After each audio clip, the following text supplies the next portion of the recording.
You're listening to The Osiris Munir Show, only on LA Talk Radio. My wall is coming along, you guys. Check it out. Anyway, hey, welcome all my looms, all my luminaries. I think I forgot to give you a shout out last week, so I'm making up. Looms and luminaries. Thank you. Let's get right into the show. Announce the sponsor, Kevin Pike, Coldwell Banker, 818-571-1508. You know he's bad. Senior real estate and probate specialist. We'll hook you up in whatever you need to be hooked up in. So check him out. Shout out to all those who choose love over chaos. Shout out to my new friends, Juan Rivera and Mo's Towing for the great vibe. And James at Mr. Pickle. That was one pickle of a pickle. So I'm glad I stopped at Mr. Pickle. Today, welcome back to the set, everyone. We have an exciting returning guest today. As I told you last week's show, we're going to still talk more about MJ, Michael Jackson, with an expert, my baby, on Hollywood showbiz and the people that we think we know, what we hear in the news, follow, whatever. This person actually knows them. Let me welcome to the set again, Geoffrey Mark, author, Emmy Award winner, all of that. Yay. Yes. Hey. Oh, there's my light. Okay. There's your name. Hey, Geoffrey. So first of all, let me show the audience.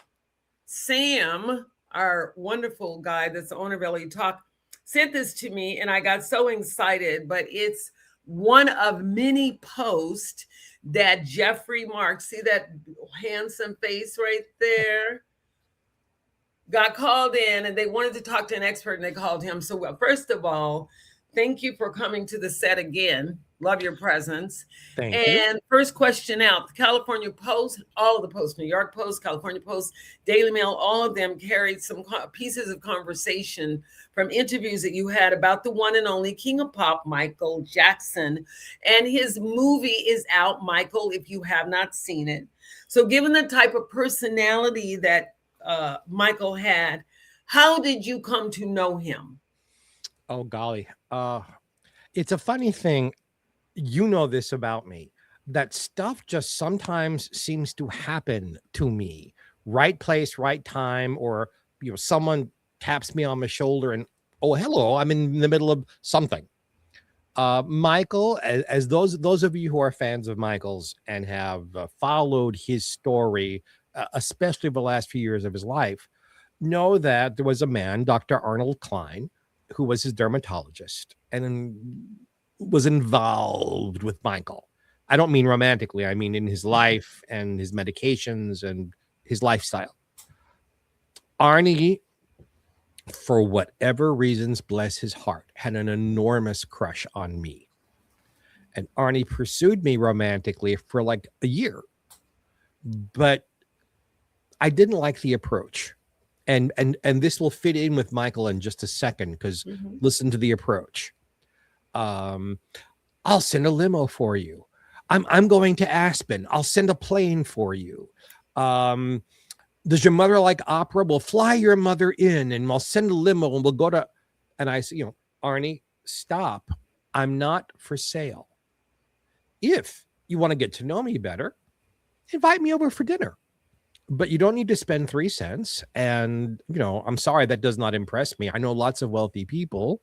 That's not the way to get me to spend time with you. So indeed, Arnie invited me over to his mansion in the Hancock Park area of Los Angeles. Beautiful. And he had a German couple working for him who intensely disliked me. I used to call the woman Brunhilde. You will sit here and you won't make noise and you won't go in the living room and you won't do this and you won't do. It's like, wow, I feel so welcome here.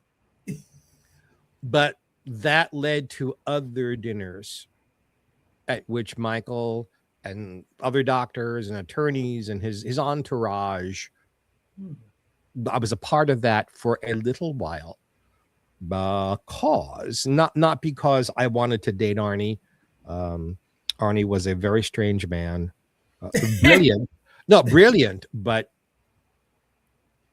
very strange, if you get my meaning. Mm-hmm. But because once I saw what was going on, and once, as someone who is now 37 years clean and sober, maybe I was 15 years clean and sober at this time, maybe. I saw Michael's in trouble. Maybe I can help. That's why I stuck around, to see what I could do. So that's how I came into the fold here, so to speak, of people who were, and I don't include myself in this, people who were making money off of Michael, using Michael, kissing up to Michael, so they could go to someone, ooh, Michael Jackson and I, ba ba ba ba ba ba ba ba ba. And I want to dispel something. I'm going to use your platform, Osiris. Yeah, please. Because I did not pursue the interview I gave. It wasn't like I called my publicist, Harlan Bowl. Harlan, keep healing, baby. Harlan had a hip replacement surgery the other day. Oh, get me out there. Let's use Michael's name. Not at all, not at all, not at all. A man from the BBC knows me. He figured it out and came to me. Would you be willing to talk since the movie is out? And I asked Harlan and an attorney, and I got the go ahead as long as I left one piece of the puzzle out, which I'm not telling you either, because I don't want to get sued. But he gave permission to do it. I did it, and this thing exploded. Because those of you who don't read the three papers we're talking about, the New York Post is one of the largest daily newspapers in the United States. The Daily Mail is one of the largest daily newspapers in all of Europe and the United Kingdom. The California Post is new, but it's hot, hot, hot. And millions of people saw this article. I have been fortunate in a very long career to have wonderful people enjoy my work and wonderful people be fans. And I've gotten just wonderful support until now. I got hate mail for this like you would not believe. What? Why? Because either people didn't actually read the article. They accused me of stuff that's, I don't say anything like that in the article. Oh, you sold him out. You've knifed him in the back. No, I didn't.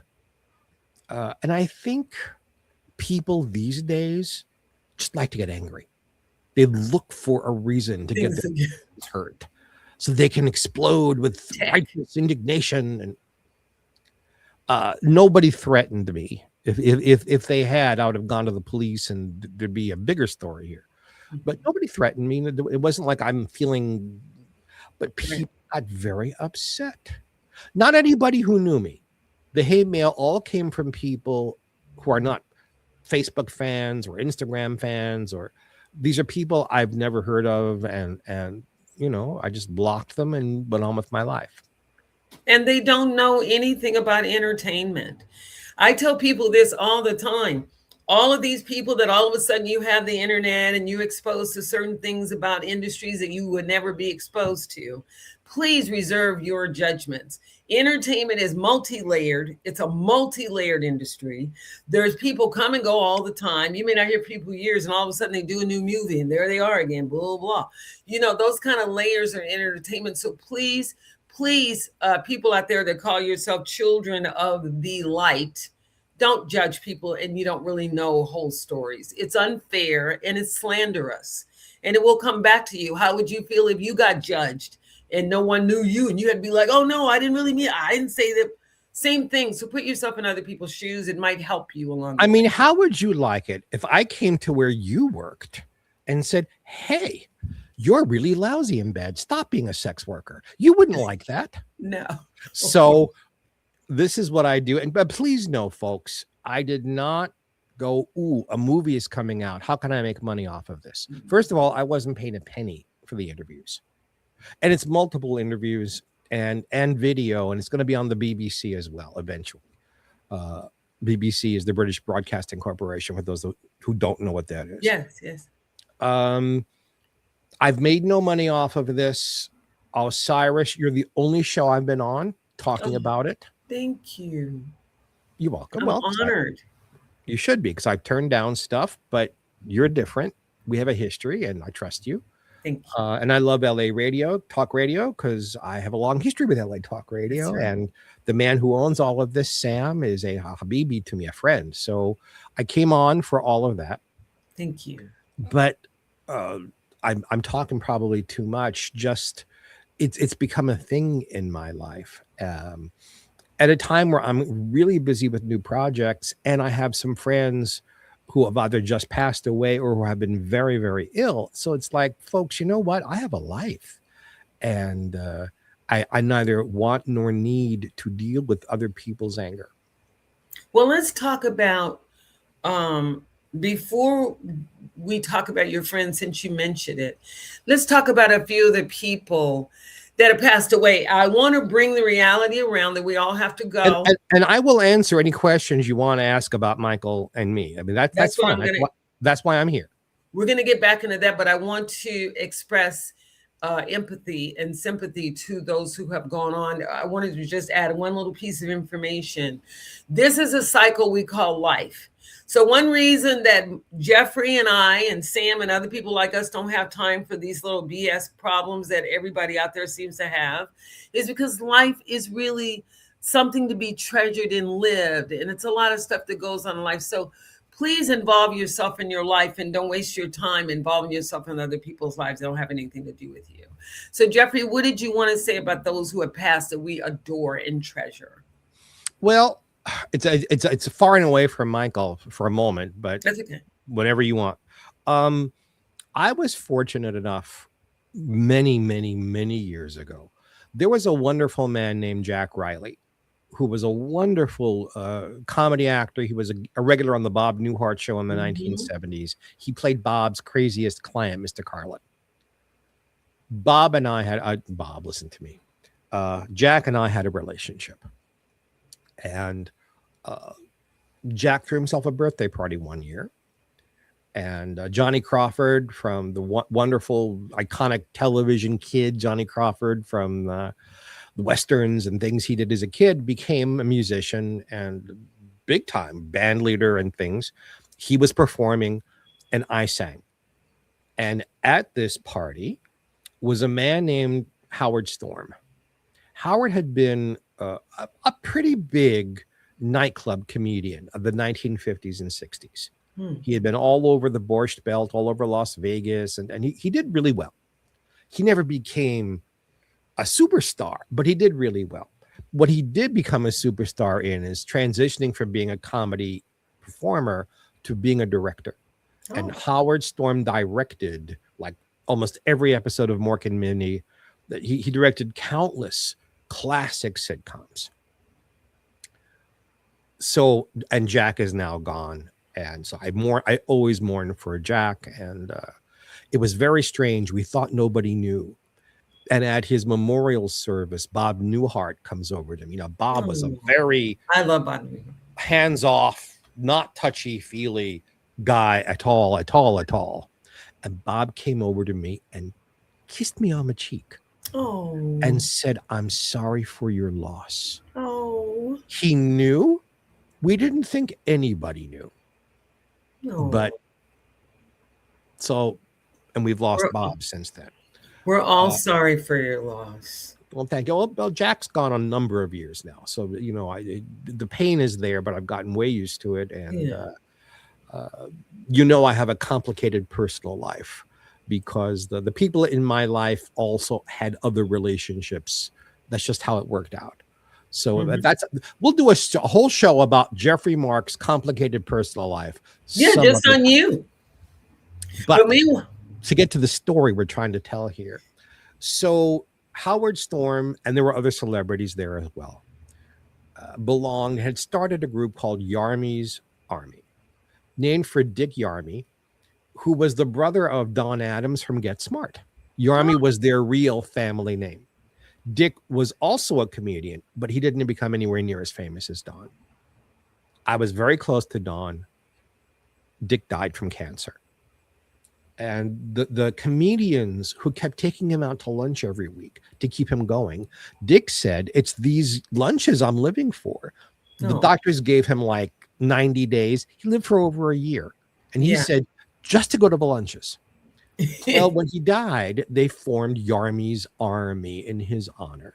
And the biggest names in comedy belong to this. We met once a month for dinner and did shows to raise money in his name for people who had been in show business, had careers, were names, but either because of age or bad illness or bad financial decisions or divorces were facing hard financial times. Yes. And we gave them money under the wire to help them out.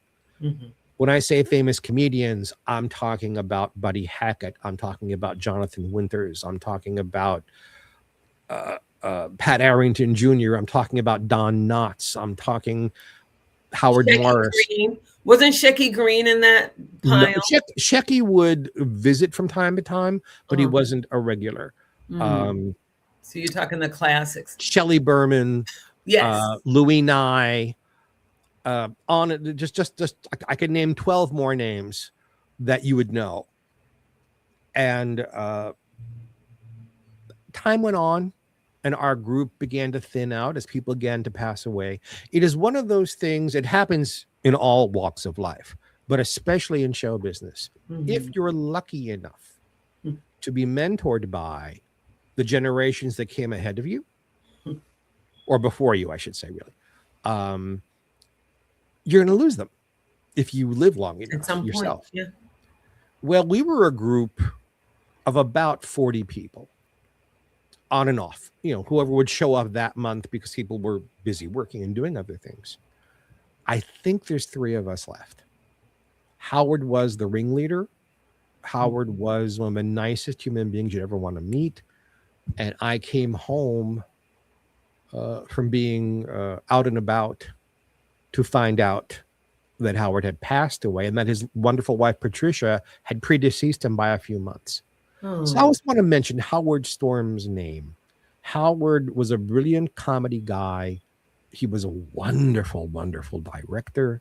And Howard helped countless numbers of people in show business who needed medication, needed doctors, needed food, needed rent money, needed rides to doctors, needed to be remembered, needed to be told, hey, you're still someone, we still love you. And I was a part of it. I don't take credit. I'm just saying I know all of this because I was the guy who called everybody. I'm the one who said, what do you need? Okay, tell me. We'll make it happen. Howard made it happen.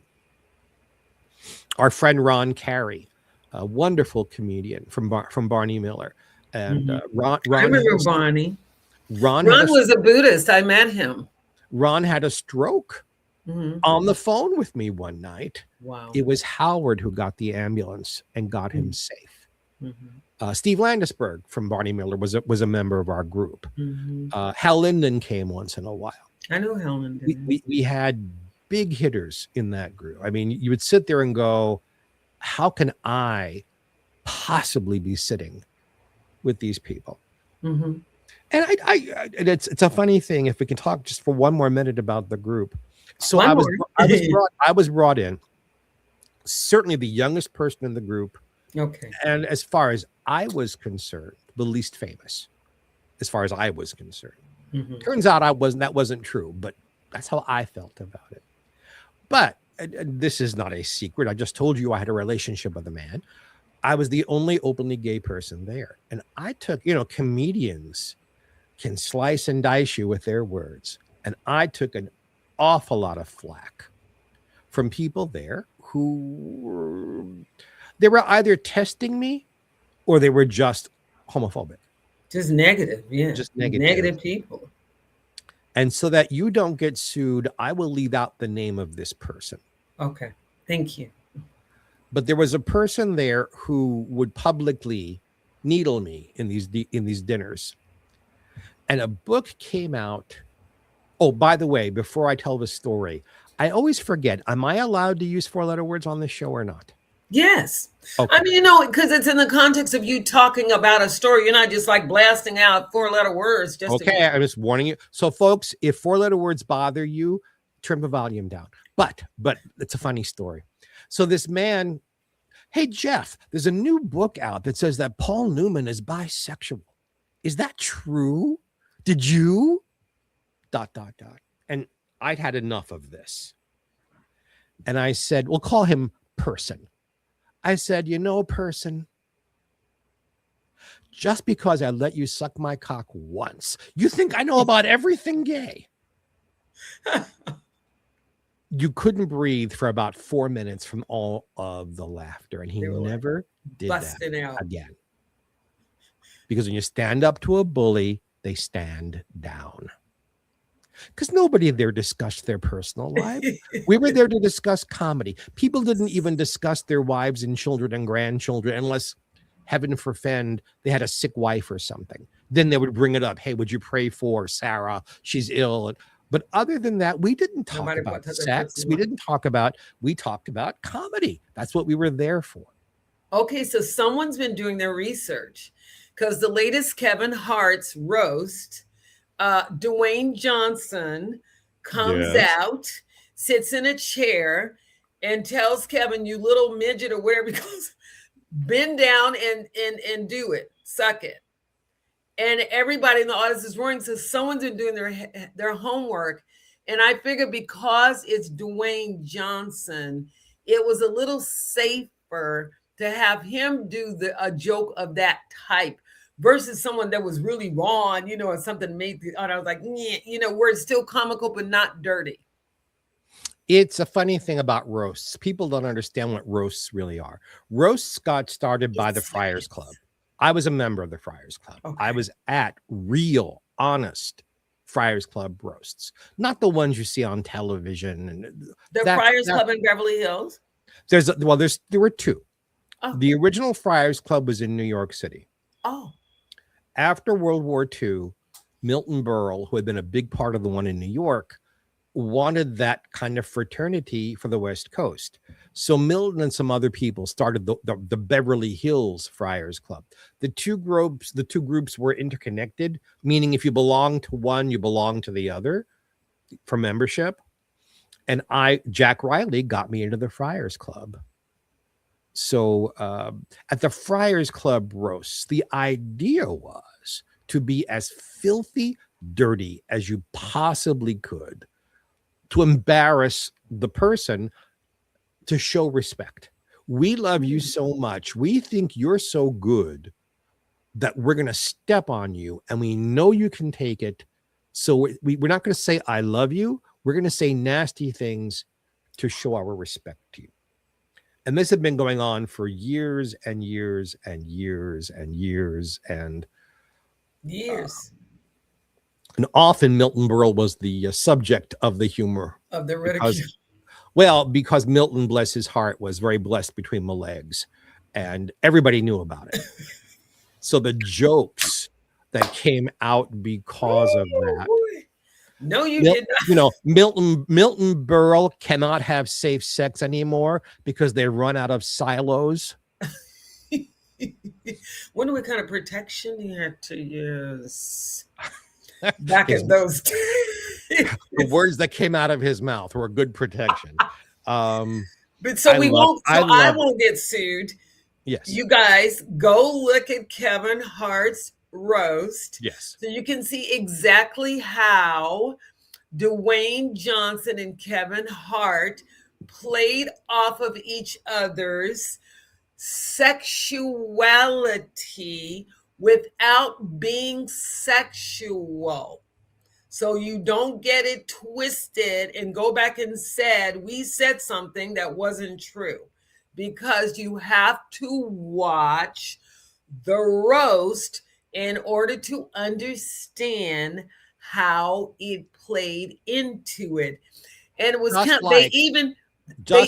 had to read the article I was in to understand what I said. If you don't read the article and just read the headlines, you will come across a different idea. That's what I was alluding to. So be careful when when people say things versus you going doing your own research, like I know some of you do. So, second question, back to Michael. Yes, ma'am. Out of all of the siblings, who do you feel that he was closest to, if any? I always thought it was Janet, but I don't know. I had to make something clear. It wasn't like Michael and I were talking 2 o'clock in the morning on the phone. Michael and I, our conversations, for the most part, were about the wonderful people we admired. Okay. We talked about Fred Astaire. We talked about Sammy Davis Jr. We talked about Gene Kelly. We talked about Ella Fitzgerald. We talked about Lucille Ball. We talked about people who had helped him fashion his sense of who he was as a performer, who inspired him, who he copied, because we all copy a little bit the people who come before, and who he thought were like the absolute greats. And in his case, he would go to Fred Astaire's house. He would go to Sammy Davis's house, and they would mentor him and teach him at various ages of his life. That was the predominance of what we discussed. It came around to his childhood because at one dinner, the subject of fathers came up. And,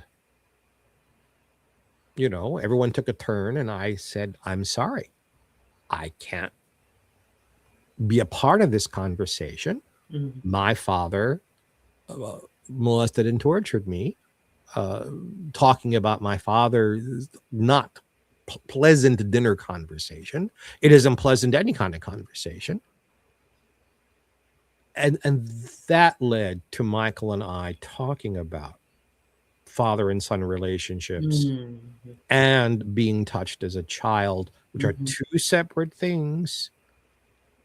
So I am not mentioning anyone who might have touched him. I am not implying any kind of father. I'm not saying that at all. But in that, the subject came up. And I realized that Michael did not understand why it was wrong. To him, that was playtime. That was to be happily remembered. The beatings he got when he was a kid, that's a separate thing.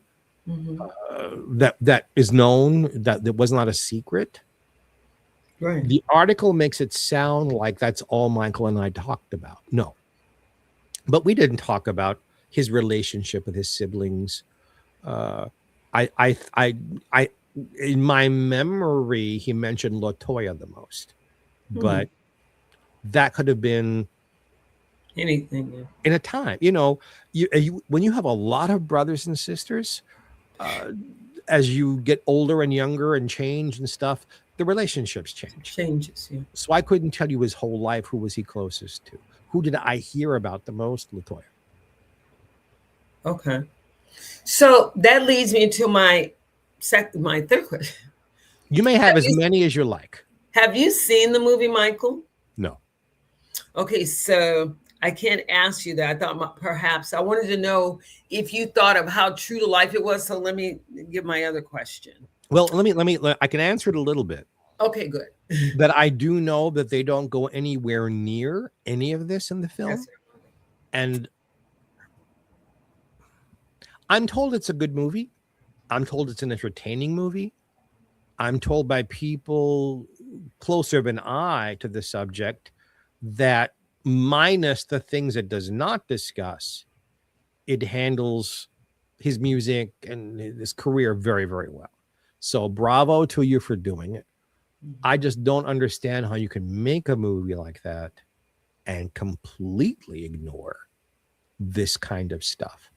Because whatever happened to Michael when he was young, whoever it was that touched him, and that Michael had a drug problem is very, oh gosh, I was about to make the awfulest pun, germane, one of his brothers, germane to the conversation.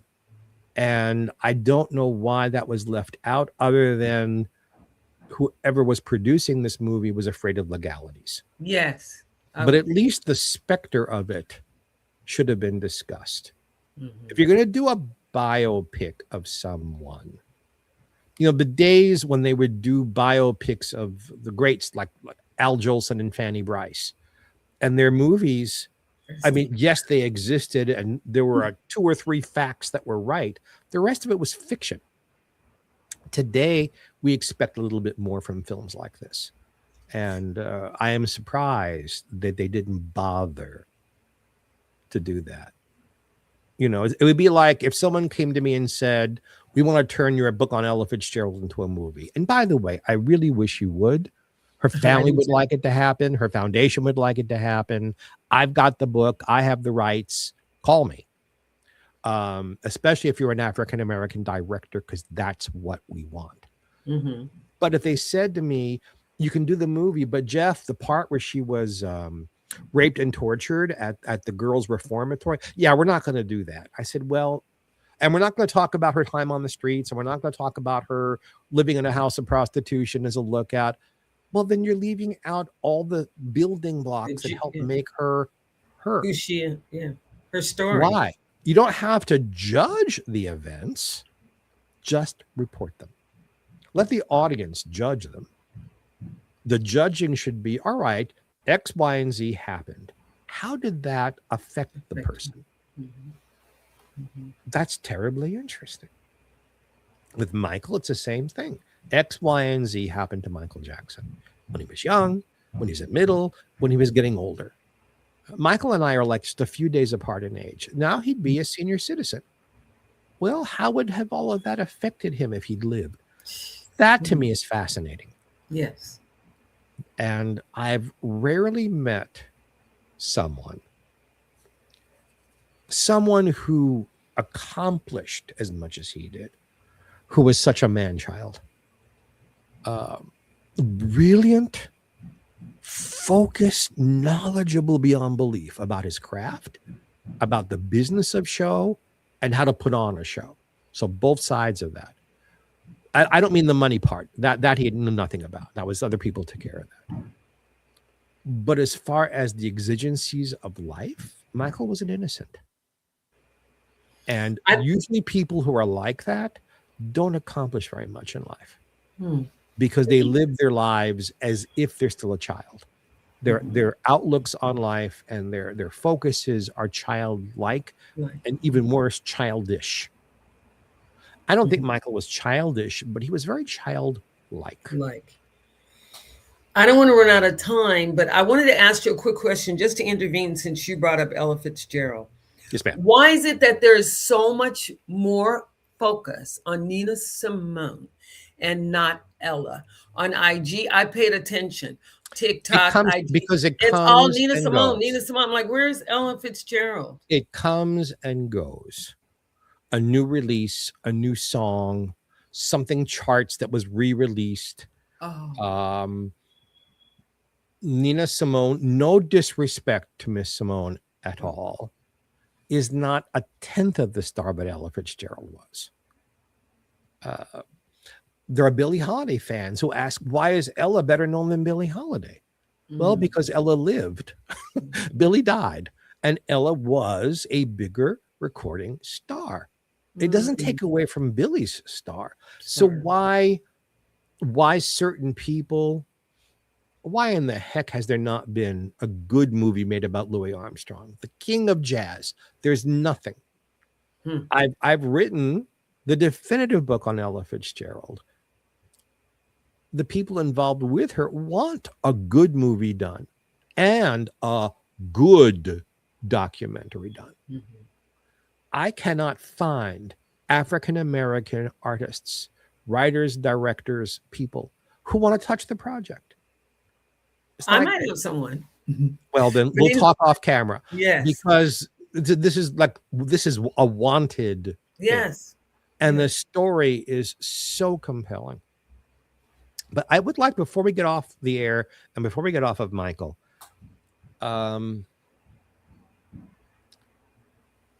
I've been a very, very, very lucky redhead. This year, I have been in the press a lot. I was all over the press. I was on CNN. I was in the New York Times when Rob Reiner died. I've been, I mean, like, you're out there. Strangely enough, today at my advanced age, I'm a bigger star than I've ever been.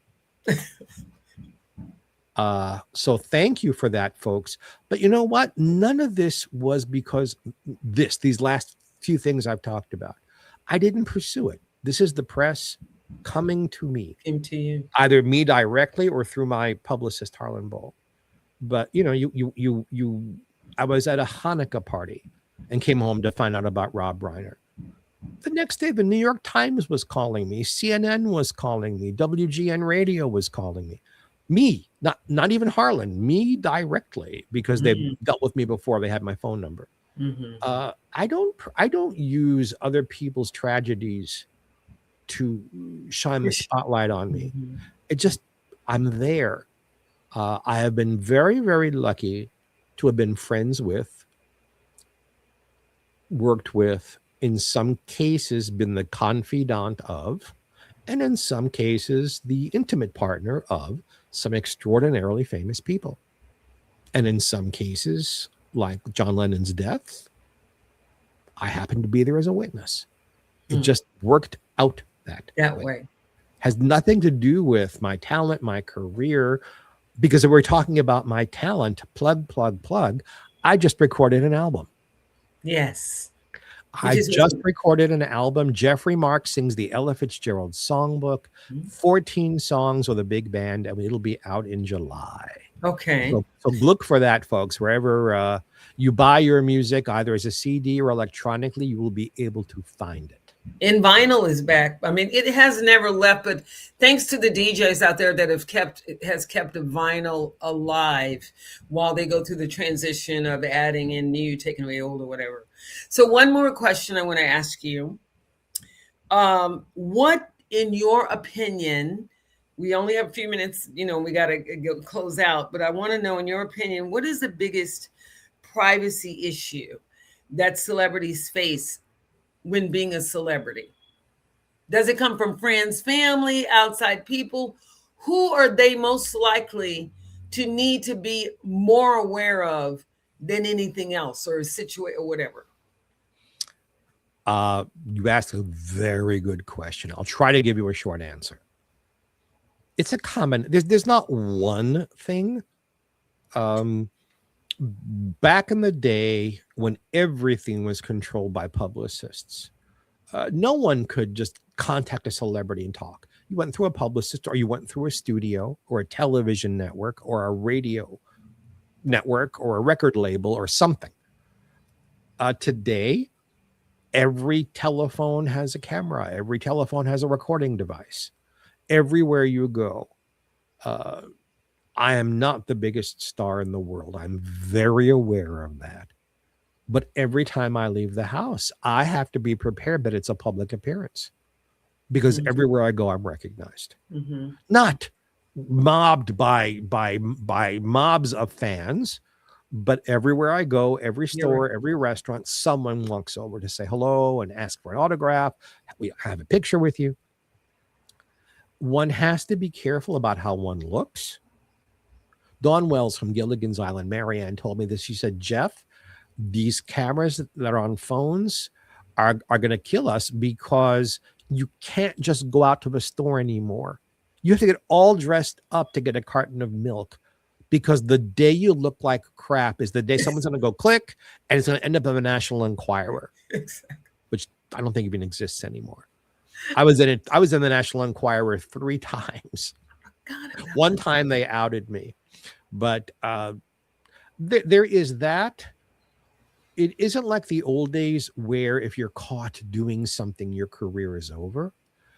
But how it gets spun can hurt careers, can hurt relationships, because they're still printing stuff that isn't true, or they're exaggerating what is true. And there are, to be fair to the press, who I love, the press has been very good to me. There are people out there who have publicists who aren't as honest as Harlan Ball. Yes. Who plant phony stories just to get their clients' names out there. And, the National Enquirer pretty much lived off of those kinds of publicists who put it doesn't matter what they say about you, as long as they spell your name right, sweetie. Who felt that's how you do it. And today it's different. Today, everybody's angry. Everybody's hurt. Everyone's looking for a reason to be hurt. And if you hurt the wrong people, not that you've done anything, but if the wrong people get hurt by you, it can really harm your career. And our careers are our livelihoods. And for those of us in the arts, that's how we express our souls. And if something happens in the press that ends our ability to do that, it's crushing. Does that answer your question? It does, because a lot of people think that when you become a celebrity, you're a celebrity. So we're maybe thinking about that something could influence your people's opinion of you, or by slandering your name or anything. I've had those things happen to me where I got very close to someone, and then rather than the person keeping the things that are personal in order to impress other people or to make other people whatever they were getting out of them, they revealed a lot of my personal information. And so now, not only am I very guarded, I'm very discerning about who I share things with and who I don't. And I'm a very honest person and will remain an honest person. But you really do have to be careful. And when you get to Geoffrey, even though, like Geoffrey said to somebody, he may not be a big deal himself, but he is a big deal if he has to worry about being photographed or be concerned about talked about. You're a big deal. Okay. And this big deal has 2 shows he wants to plug real fast. That's right. Go ahead. Geoffrey Mark Plays Ella. GPE is on every week on 39 platforms around the world. I play Ella Fitzgerald's music on a theme and then give you insider stories about the music, the musicians, the songs, the arrangements, and of course, Ella herself. Then that comes out on Sundays in time for brunch. Every week live, Wednesdays at 4 p.m. Pacific time. We have Still Talking With, our talk show, where Ben Bartlett and I have conversations like we're sitting around in the backyard having a cup of coffee and talking with some of the most fascinating, interesting people in the world. It's on the same 39 platforms. Sam should probably carry it on LA Talk Radio. Anyway, plug. That's what I'm doing. And the album. I'm still working on 2 books, and I'm rehearsing 70 songs for a singing tour next year.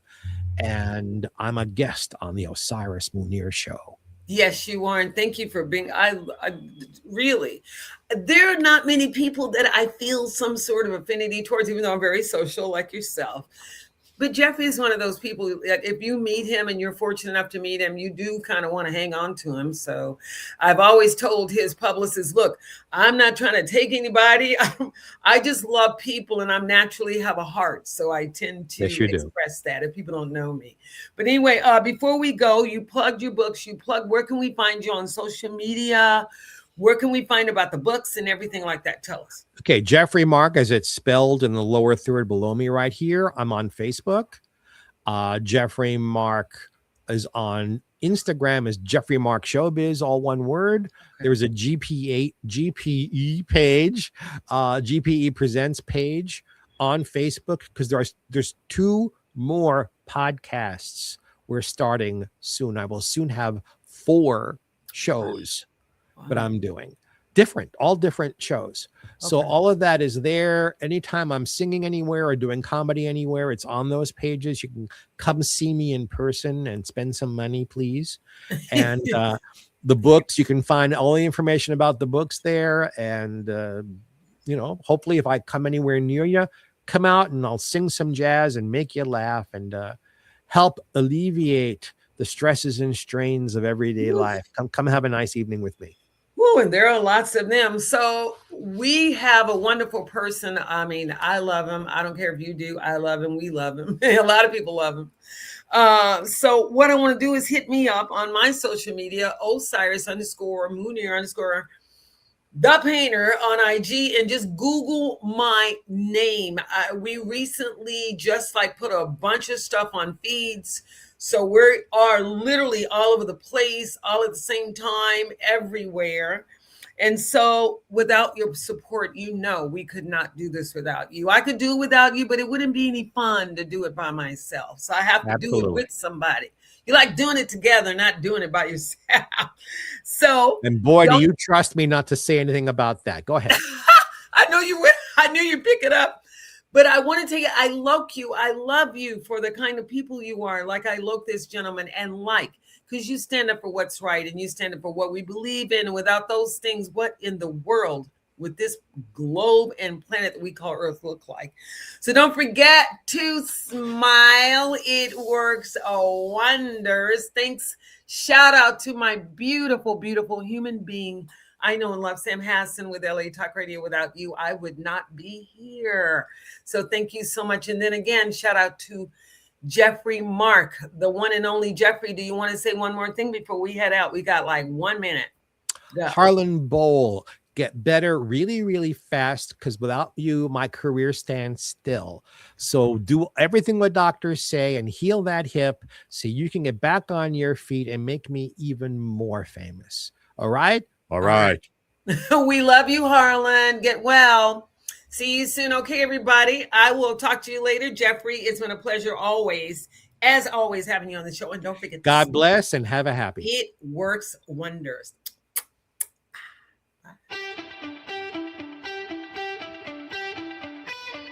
You're listening to The Osiris Munir Show, only on LA Talk Radio.